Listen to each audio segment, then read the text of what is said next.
വരാനിരിക്കുന്ന തദ്ദേശ തെരഞ്ഞെടുപ്പ് ഇടതുപക്ഷ ജനാധിപത്യ മുന്നണി ഐക്യത്തോടെ നേരിടുമെന്ന് LDF കൺവീനർ TP രാമകൃഷ്ണൻ.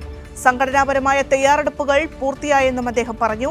അതേസമയം കേരളത്തിൽ SIR നടപ്പാക്കേണ്ടതില്ലെന്നും തെരഞ്ഞെടുപ്പ് കമ്മീഷൻ BJPയുടെ ചട്ടുകമായി പ്രവർത്തിക്കുകയാണെന്നും അദ്ദേഹം വിമർശിച്ചു.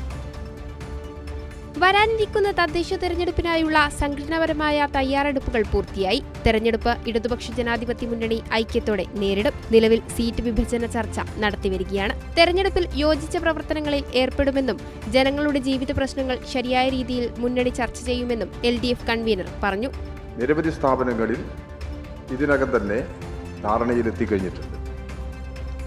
ശേഷിക്കുന്ന സ്ഥാപനങ്ങളിലും വേഗത്തിൽ ധാരണയിലെത്തുന്നതിനും തെരഞ്ഞെടുപ്പിൽ യോജിച്ച പ്രവർത്തനങ്ങളിൽ ഏർപ്പെടുന്നതിനും ഇടതുപക്ഷ ജനാധിപത്യ മുന്നണി തീരുമാനിച്ചിട്ടുണ്ട്. കേരളം കൈവരിച്ച നേട്ടങ്ങൾ, അതിൽ ഇടതുപക്ഷ പ്രസ്ഥാനങ്ങൾ വഹിച്ച പങ്ക് ശ്രദ്ധേയമാണ്. തീവ്ര വോട്ടർ പട്ടിക പരിഷ്കരണം കേരളത്തിൽ നടപ്പാക്കേണ്ട ആവശ്യമില്ല. സർവകക്ഷി യോഗത്തിൽ വീണ്ടും ഇടതുപക്ഷ ജനാധിപത്യ മുന്നണി എതിർപ്പ് ആവർത്തിക്കും. ഇലക്ഷൻ കമ്മീഷൻ BJP ഗവൺമെന്റിന്റെ ചട്ടുകമായി പ്രവർത്തിക്കുകയാണ്.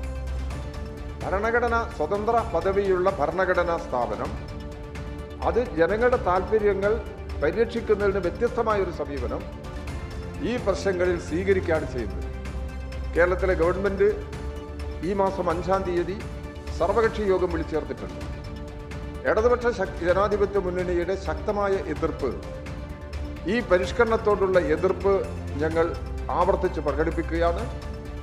കേരളത്തെ അതിദാരിദ്ര്യമുക്ത സംസ്ഥാനമായി പ്രഖ്യാപിച്ചു. ഇന്ത്യയുടെ ചരിത്രത്തിൽ ആദ്യമായാണിത്. ദാരിദ്ര്യം സമ്പൂർണ്ണമായി ഒഴിവാക്കുകയാണ് അടുത്ത ലക്ഷ്യമെന്നും അദ്ദേഹം പറഞ്ഞു. ഇനി ഗവൺമെന്റ് ലക്ഷ്യമിടുന്നത് ദാരിദ്ര്യം സമ്പൂർണ്ണമായി ഒഴിവാക്കാനാണ്.